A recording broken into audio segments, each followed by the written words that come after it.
વલસાડ જિલ્લાના કપરાડા તાલુકામાં આવેલા નાના પોઢાથી કપરાડા સુધીનો નેશનલ હાઈવે હાલમાં ખૂબ જ બિસ્માર સ્થિતિમાં છે।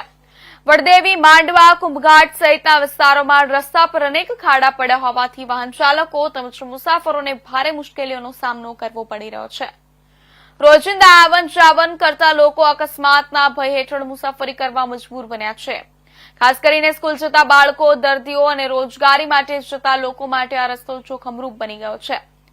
વરસાદી મોસમ બાદ માર્ગની હાલત વધુ ખરાબ બની ગઈ છે, જેના કારણે વાહનોને નુકસાન થવાની સાથે મુસાફરીમાં વિલંબ પણ થાય છે। સ્થાનિક લોકો તથા આગેવાનો દ્વારા પ્રશાસન સમક્ષ તાત્કાલિક રીતે માર્ગ પર રિપેરિંગ અને ડામર પેચ વર્ક શરૂ કરવાની માંગ ઉઠી છે। કપરાડા જે કુંભઘાટ છે, કુંભઘાટના રસ્તા પર આ જે રસ્તો છે એ મુખ્ય રસ્તો છે। એ કપરાડા નાસિકને લઈને નાના પોઢાને જોડતો, પારડીને જોડતો રસ્તો છે। આ રસ્તો હું કેમેરામેનને કહીશ કે બતાવે આ રસ્તો કેવી હાલતમાં છે।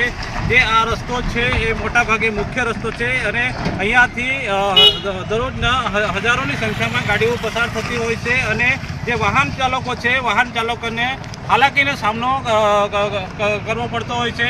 તંત્રને અનેકવાર રજૂઆત કરવા છતાં પણ હજુ પણ તંત્રએ આ રસ્તાઓ જે છે રસ્તાઓ રિપેરિંગ કર્યા નથી, જેથી કરીને વાહન ચાલકો છે એ વાહન ચાલકોને હાલાકીનો સામનો કરવો પડતો છે। રોજિંદા પણ સ્થાનિકના લોકો કપરાડા કે અન્ય શહેર તરફ જતા હોય છે અને આ જ રસ્તાનો ઉપયોગ કરતા હોય છે, પરંતુ હજુ પણ જે તંત્ર છે એ તંત્ર દ્વારા જે રસ્તો છે એ રસ્તો રિપેરિંગ કરવામાં આવ્યો નથી, જેથી કરીને જે લોકો છે, વાહન ચાલકો છે, એમને હાલાકીનો સામનો કરવો પડી રહ્યો છે।